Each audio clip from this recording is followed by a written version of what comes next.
Hey guys, so for this week we're going to be looking at the life cycle of a star. And so for this one, it's similar to moon phases. You're going to have to just kind of memorize each of the phases as they go. But I'm going to label a picture with you. We'll talk about some stuff. I'm not going to just kind of throw you to the wolves. But before we kind of get in depth with life cycle of the stars, let's talk about life cycles of a human. And so whenever we compare these two, the lifespan of them are of course very different because stars can live for billions and trillions of years. But we've got different phases that are kind of the same, kind of to help you remember the order of them at least. And so when we talk about the life cycle of a human, we all begin as babies, as infants. And so we stay here as babies, and then a few years you turn into toddlers. From a toddler, you become a teenager, adult, and then a senior. We'll just use that. Become very old. And so as we go through this, there's one part that we spend the most of our time, our lifespan, and so that's going to be an adult. It's the same thing whenever it comes to a star. And so for stars, the baby phase for them would be a nebula. And from a nebula, their adulthood is called a main sequence. And then as they begin their senior year, or senior years, it can go two ways. They can either turn into a super red giant or a red giant. Now, I'll elaborate more on these phases and the steps that they take to get to this on this next part. All right. So this is my picture here that I'll kind of label with you and explain these parts as they go through it. And so for all stars, regardless of their size in the end and how long they live, they all begin as a nebula. And so this nebula, it's a dense region of gas and dust. And so in space, you have gas and dust beginning to collect together. As that interacts and moves around each other, they start to produce heat. They start to produce energy. Now, this is called a protostar. All right, this is our baby. So a baby star is called a protostar, and so they are formed inside of the nebula. And so as they're formed, more gas, more dust begins to build and grow together, and eventually the heat and the gravity become so strong to each other, you start to have these atoms fusing together. As they're running into each other, they're fusing, kind of like being forced together, creating these reactions that produce light. And so once that happens, that's called main sequence. Now, for these stars, this main sequence, this is where stars spend most of their lifetime.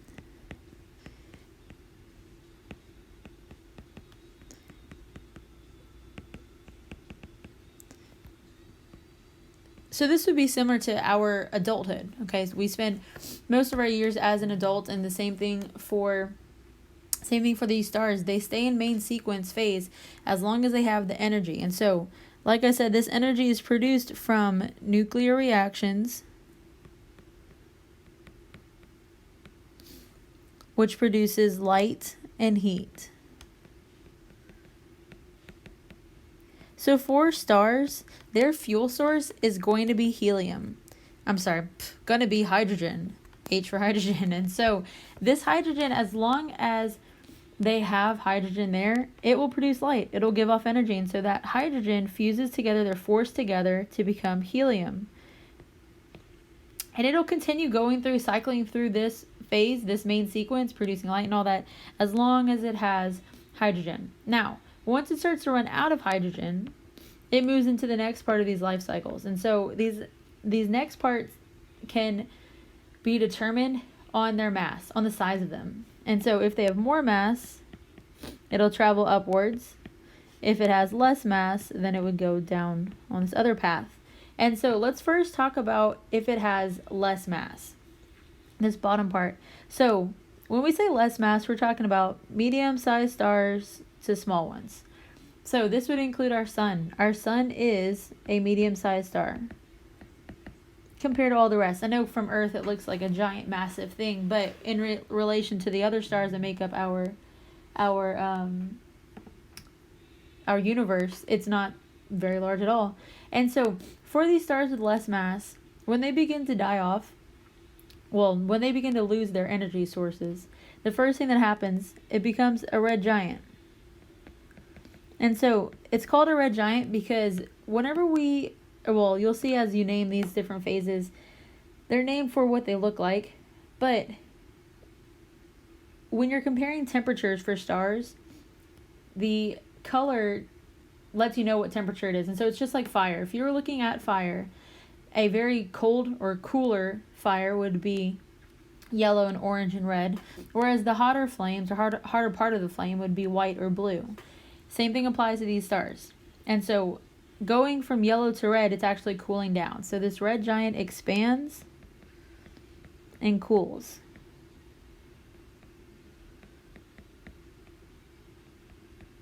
Sorry, this handwriting is messy. But it expands and it turns red, it's cooling down. And so that outer area of the star begins to move away. As it moves even further away from the center, it becomes a planetary nebula. And so what this means is that at this point, you start to see that you have a core, and then you have the outer gases. And so those outer gases slowly just drift further and further away. Their gravitational pull isn't there anymore. Nothing's holding it to that core because the core is becoming weak because it's trying to conserve its energy because it wants to continue to burn. And so for planetary nebula, the outer layers expand more, leaving the core. So eventually it'll leave the core exposed and kind of left out to dry. So as it becomes exposed, that becomes a white dwarf. This star here, it has no outside gases, but it's still producing light. There's still energy within the core, and so it begins to burn white. It gets a lot hotter, kind of like a last-ditch effort to burn off all of its remaining sources before it dies off. As a white dwarf starts to lose its strength, it begins to glow kind of a red color. But it's a very, very faint red, barely able to see. Some people call this a brown dwarf, but that kind of changes. So the star cools, turning red. And then in its final stages, once it's ran out of all of its sources, or energy source, it becomes a black dwarf. Now, this does not give off any light at all. It's just kind of the last remnant of a star just floats around in space forever and ever. Now, that pathway is if the star is from medium to smaller size. If you have a star that is large, extra large, any of that, if it has more mass, meaning more hydrogen, more dust, any of that, then it will take that top path. So it goes from a main sequence. Remember, it lives all of its adulthood there, and then once it starts to run out of energy, it turns into a supergiant. So as the name entails, supergiant is because it is a very, very large star. And so it's very large because, again, just like the red giant, it expands, cools, turns red. It'll stay here. Now, during this part, you've got nuclear fusion still happening in the core in the center. And so instead of it fusing only to helium, so like those larger stars will go to helium and maybe to the next couple elements, but not very far. The very, very big stars, because of the amount of energy that they have, they'll produce elements all the way from hydrogen up to iron. Now, once it produces iron, that's like the last straw. It can't go anywhere. Once it makes that solid metal, it can't continue to fuse. So that's all happening within this supergiant. So the supergiant will continue to get bigger and bigger and bigger until the core can't support itself anymore. And then everything kind of falls in on itself. It collapses. When it collapses, that produces a supernova. And so a supernova is a very large explosion. So the star explodes, blasting away the outer layers. So this huge explosion happens, and you've got two different pathways that can go by that point. So if you have a supernova, or once a supernova happens, if you have a smaller big star, it'll turn into a neutron star. it turns into a neutron star. And so the core collapsed.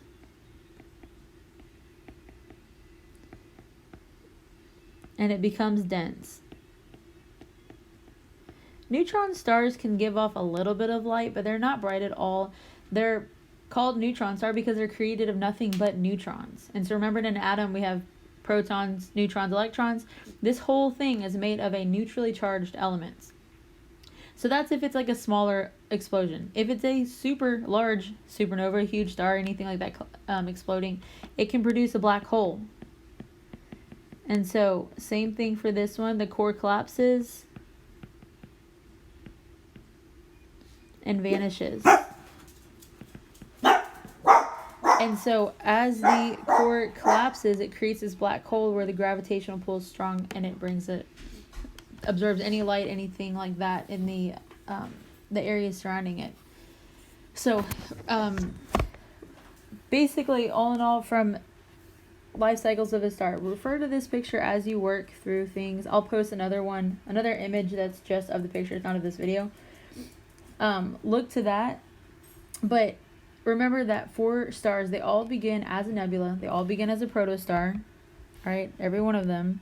And then it's depending on their mass that determines on if it will kind of dwindle and fade away like the sun, or if it would turn into a supergiant, eventually a supernova, and then ending as a neutron or a black hole. So it just depends on the amount of fuel that it has to begin as it lives its life.